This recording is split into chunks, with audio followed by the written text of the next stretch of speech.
혹시 이런 생각 해보셨어요? 만약 당신은 평생 초록색 사과만 먹고 다른 사람은 빨간색 사과만 먹었다면요. 두 사람이 사과라고 말할 때, 과연 같은 걸 떠올릴까요? 아, 그거 정말 재미있는 질문인데요. 그렇죠. 오늘 바로 이 문제. 우리가 세상을 이해하는 틀, 그러니까 개념을 어떻게 만들고 또 왜 서로 완벽하게 소통하기 어려운지에 대해 좀 깊게 파헤쳐 보려고 합니다. 당신이 보내주신 자료들을 바탕으로요. 네, 개념과 소통의 어떤 상대성 문제라고 할 수 있겠네요. 맞아요. 왜 가끔 말이 안 통하는지, 어쩌면 완벽한 이해가 왜 어려운지, 그 근본적인 이유를 한번 찾아보죠. 자, 시작해 볼까요? 좋습니다. 그럼 먼저 우리가 개념을 어떻게 만드는지부터 얘기해 볼까요? 자료에 따르면 우리가 직접 겪어본 구체적인 사례들 있잖아요. 네, 경험들이죠. 예를 들어 빨갛고 동그란 사과를 여러 번 보다 보면 아, 사과는 원래 빨갛구나. 이렇게 일반적인 규칙이나 개념을 만든다는 거죠. 이걸 귀납적 추론이라고 하고요. 네, 맞습니다. 그런데 여기서 이제 데이비드 휴미라는 철학자가 아주 중요한 문제를 딱 제기하죠. 아, 휴미요? 네, 이 귀납적 추론이 사실은 자연은 앞으로도 계속 똑같이 작동할 것이다라는 어떤 믿음, 그러니까 자연의 일관성이라는 가정에 기대고 있다는 거예요. 내일도 해가 뜰 거라는 그런 믿음 같은 건가요? 바로 그거죠. 근데 이 가정을 논리적으로 증명할 방법이 없다는 겁니다. 이건 그냥 우리의 어떤 강력한 심리적 습관에 가깝지 절대적인 진리는 아니라는 거예요. 아, 그렇군요. 증명할 수 없는 믿음에 기반한다라. 네, 바로 여기서부터 이제 개념의 상대성 문제가 시작되는 거죠. 그러네요. 그 경험이라는 게 절대적이지 않다면, 그럼 각자 경험한 게 다르면 당연히 개념도 달라질 수밖에 없겠군요. 그렇죠. 자료에 나온 그 백조 예시처럼요.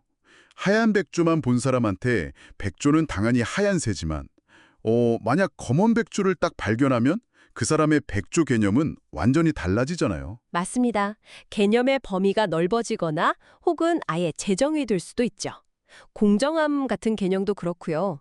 어떤 사람은 결과의 평등이 공정하다고 생각하고 또 어떤 사람은 기회의 균등이 중요하다고 생각하잖아요. 아, 듣고 보니 정말 그렇네요. 자유라는 개념도 개인의 자율성을 중시하느냐 아니면 공동체와의 조화를 중시하느냐에 따라 되게 다르게 받아들여지고요.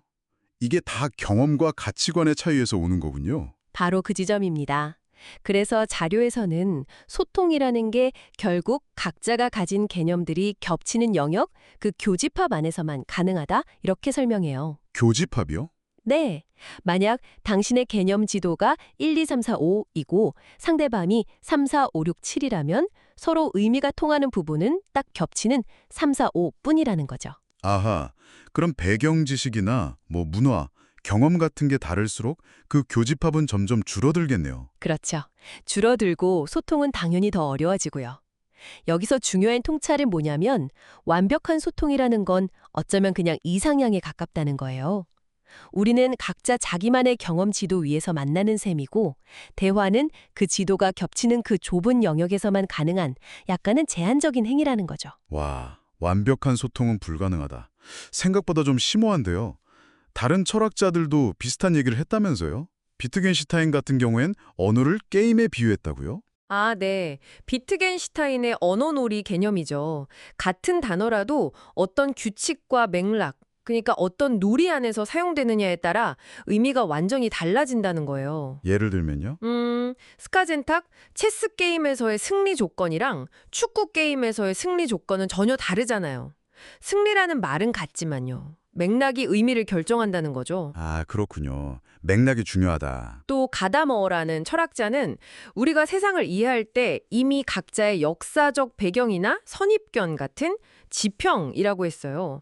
뭐랄까 일종의 색안경 같은 거죠. 색안경이요? 네. 그래서 소통이라는 건 서로 다른 색안경을 낀 사람들이 만나서 서로의 시야를 맞춰가려는 노력. 그러니까 지평의 융합 과정이라고 봤고요. 데리다는 여기서 한 발 더 나아가서 의미라는 게 고정된 게 아니라 다른 단어와의 차이 속에서 계속 미끄러진다. 이걸 차연이라고 불렀죠. 차연. 좀 어렵네요. 네, 약간 복잡하죠. 쉽게 말해 정의라는 단어의 의미는 불이와의 차이 속에서 생겨나고 또 맥락에 따라 계속 변한다는 거예요. 그래서 한국어의 정 같은 개념이 다른 문화권 언어로 완벽하게 번역되기 어려운 이유이기도 하고요. 그 단어가 가진 고유한 문화적, 역사적 맥락이 있으니까요. 아, 정이라는 말 진짜 그러네요. 딱 떨어지는 영어 단어가 없잖아요. 그럼 이렇게 개념도 다르고 소통도 어렵다면 더 나은 소통을 위한 노력은 좀 무의미한 걸까요? 교집합을 넓힐 방법은 없을까요? 아니요, 그렇진 않죠. 자료에서도 몇 가지 방법을 제시하는데요. 일단 가장 중요한 건 서로의 경험 세계가 다를 수 있다는 걸 인정하는 태도인 것 같아요. 다름을 인정하는 거요? 네. 그리고 내가 왜 그렇게 생각하는지, 내 개념이 어떤 경험과 맥락 속에서 만들어졌는지를 좀 설명하려고 노력하는 거죠. 그리고 당연히 내 생각만 맞다는 생각에서 벗어나서 좀 유연한 태도를 갖는 것도 중요하고요. 유연한 태도. 네. 결국 소통은 정답 찾기가 아니라 서로의 다른 개념 지도를 이렇게 저렇게 맞춰보면서 교집합을 조금씩 넓혀가는, 뭐랄까, 끊임없는 협상 과정이라고 봐야겠죠. 협상 과정이군요. 서로 다름을 인정하고 계속 조율해 나가는 거네요. 오늘 이야기 나눈 내용을 그럼 한번 정리해 볼까요? 네, 좋습니다. 핵심은 이거죠. 우리의 개념은 각자의 제한된 경험, 즉 샘플에 기반한 귀납적 추론의 결과물이라서 본질적으로 상대적일 수밖에 없다는 것. 네, 상대적이다. 그래서 소통은 이렇게 서로 다른 개념들이 만나는 그 교집합 안에서만, 그것도 제한적으로 이루어진다는 거죠.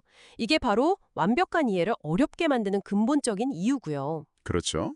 그리고 비트겐슈타인이나 가다머 같은 여러 철학자들이 지적했듯이 의미라는 건 고정된 게 아니라 맥락에 따라서 계속 변하고요.